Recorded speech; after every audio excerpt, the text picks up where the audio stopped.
This story is called Pullaya Meets the Sage. One day, Venkateshwarlu and Vengabamba hear that a very learned and knowledgeable sage is passing through the neighboring village. It was very rare for a person of such knowledge to be passing through their area.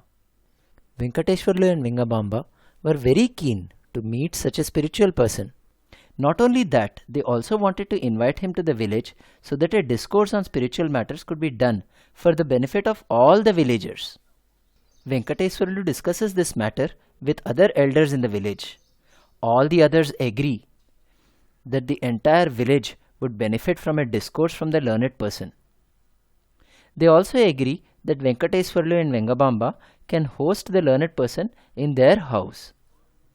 As it is, Venkateshwarlu was well regarded as the Dharmakarta of the local temple. Venkateshwarlu's cousin Govindarama was similarly the Dharmakarta of the neighboring village temple. Govindarama was the person who had informed Venkateshwarlu of the arrival of the great sage.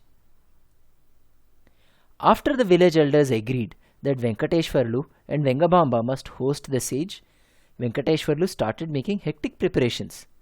The entire house was cleaned. The sage was most likely going to stay only in the temple, so the temple was also washed from top to bottom. New paint was applied to some parts of the temple. As the temple started to get ready, some of the villagers got together and decided that they needed to travel to the neighboring village and invite the sage over. They had to personally bring him in a procession.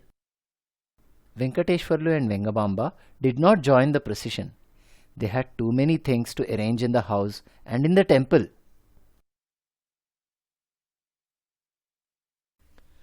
Soon the day came when the great sage was supposed to arrive in their village. Venkateshwarlu paced up and down anxiously in the house. He suddenly remembered, "Oh no, several elders from the village have gone out in a procession to welcome the sage, but no one from our house is part of that procession. Whom can I send?" he thought. Venkateshwarlu himself was busy with some activities that needed to be finished, and Vengabamba was also giving finishing touches to some work in the backyard.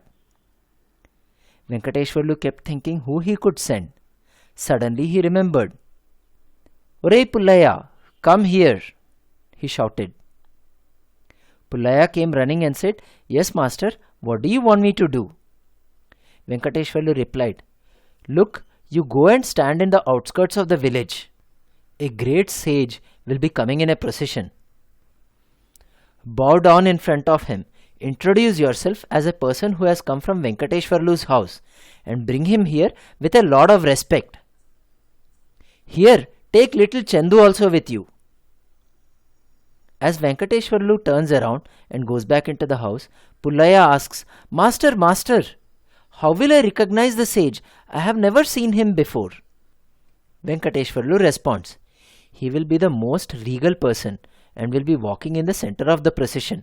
You will not miss him. Go now, hurry." Pullaya grabs little Chandu, takes him over his head, seats him on his shoulders, and runs off towards the village outskirts. As Pullaya and Chandu wait eagerly for the sage, a procession starts appearing in the distant horizon. Pullaya identifies a regal person walking in the center of the procession. He bows down before him and introduces himself. "O regal one, please accept my namaskarams. I and little Chandu here, we are from Venkateshwarlu's house.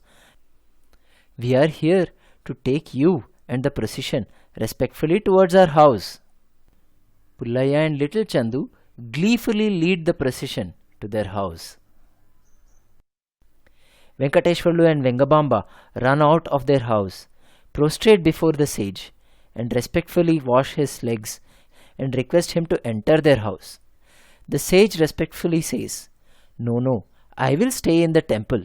You please come there and meet me during and after the discourse." The sage continues to stop at many houses in the village and eventually reaches the temple. In the meantime, Pullaya comes to Venkateshwarlu and asks him, Abbai Garu, you told me that the sage would be a very regal person walking in the center of the procession. The person whom I saw walking in the center of the procession and the person that whom I bowed down to was wearing a lot of silk garments. He seemed to be wearing expensive gold ornaments, and he also had a beautiful turban on his head. I thought he was the most regal person and therefore he must be the sage. Why is everyone bowing down to this individual who does not have any hair on his head, who is walking with a stick in his right arm, and does not have any other clothes except for an orange colored cloth that is draped all around him? He does not seem regal to me at all. Why is everybody, including you and Ammai Garu, bowing down to him?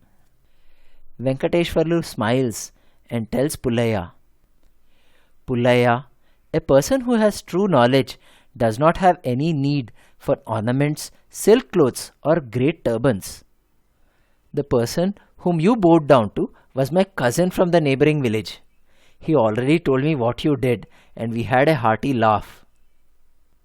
Pullaya scratches his head and asks, Abbai Garu, in that case, there are all those people sitting at the steps of the temple. They are also having only a few clothes on them. But they don't look regal to me and they are not saints. Nobody prostrates before them. Why so? Venkateshwarlu then responds, just because you wear orange clothes or white clothes or no clothes, one does not become a sage. A sage is a person who becomes indifferent to the things of the world. He is a person who does not mind heat or cold, sorrow or happiness, or great and small things. Pullaya then declares, in that case, my little Chandu is also a sage. He does not mind great or small things. He does not mind the heat or cold or the rain. He wants to play all the time. Venkateshwarlu laughs and says, yes, Pullaya, you are very right. All little children, full of their innocence, are also like sages.